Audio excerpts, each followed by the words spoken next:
important simplified. So we are going to look at a very important question in surgery. What are the principles of first aid? So first aid, this is the symbol of first aid, where there is a white cross on a green background. So that is the symbol of first aid. So any trauma or accident, we need an immediate assistant or a care. So just immediate assistant or care is known as the first aid. So the first aid prevents any further deterioration and keeps the injured victim very stable. So any trauma or accident, so the first immediate assistant or care is given is known as the first aid. And why first aid is done? To prevent further deterioration, and it keeps the injured victim stable. So now let's look at the principles of first aid. So we have mainly 4 basic principles of first aid and the rules. So we'll be dealing in detail. So the first principle is to preserve life. So in the first aid, the first principle is first to preserve life. That is, by any immediate action, we are going to preserve the life of the patient. So first you need to check for A, B, C, D.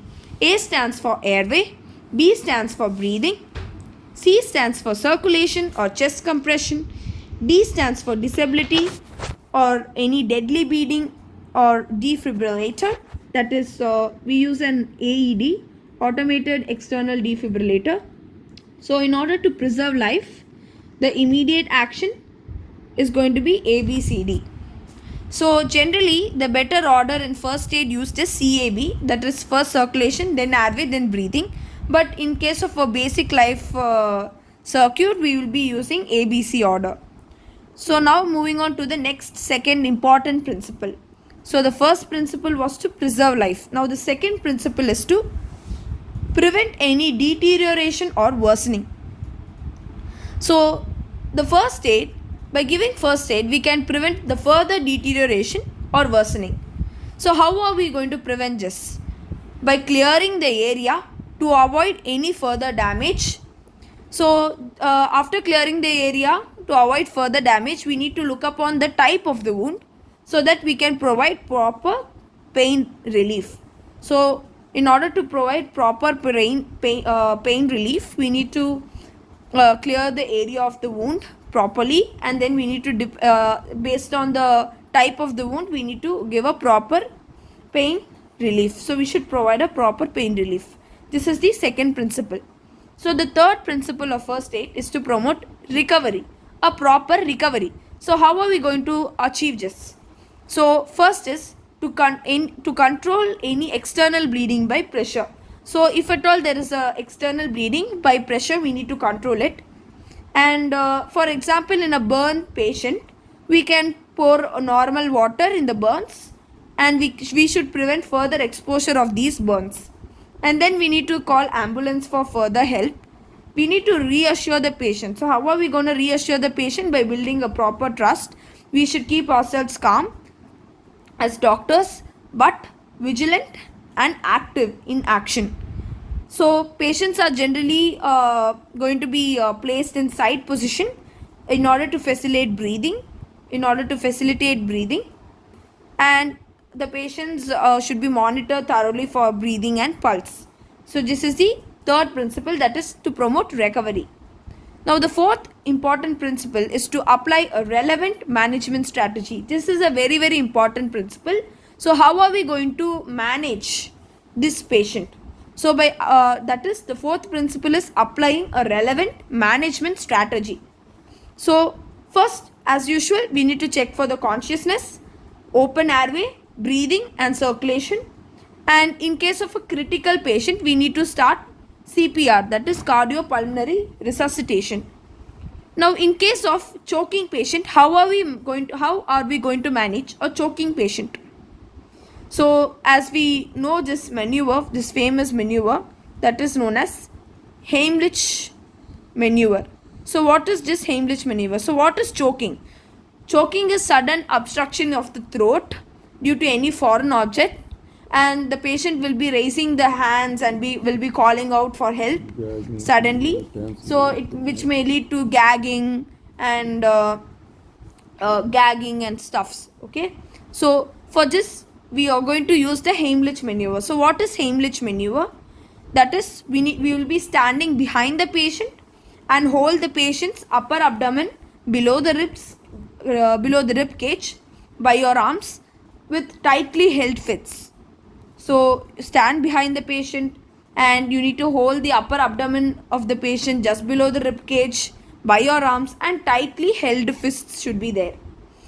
So a strong upward and backward thrust is given, and just thrust, by giving this thrust we can expel the choking object. So in this figure you can see the Heimlich maneuver, where the person is standing behind the patient and holding the upper part of the abdomen below the rib cage with a closed and tight fist, and giving a backward and an upward thrust, and therefore expelling the object. Now next, moving on to the management of any sprains or joint injuries. So sprains is damage to the injury to the ligaments.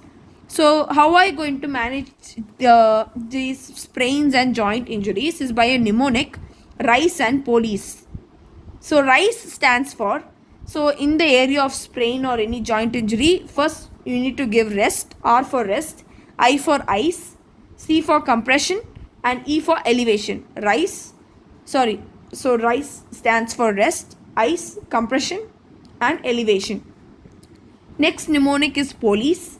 So POLICE stands for P for protection, OL for optimal loading, I for ice, C for compression and elevation. So protection, optimal loading, ice, compression and elevation. So these are the two mnemonics for management of sprains and joint injuries. Now what is the role of first aider is very important. So generally, what is the role of a first aider? So the first aider, first role is to protect from any further danger. So the first aider should be identifying the injury. The first aider should be aware of any further risks. So first, protect from danger, identify injury, be aware of risk, and then he or she should be providing the first aid, assess for severity by ABC, prioritize care, then communicate for medical aid, communicate for further help and medical aid, arrange for transport of the victim safely. So this is the role of a first aider. Protect from danger, identify injury, be aware of risk, then give first aid, assess severity, prioritize care, communicate for medical aid, arrange for transport of victim safely.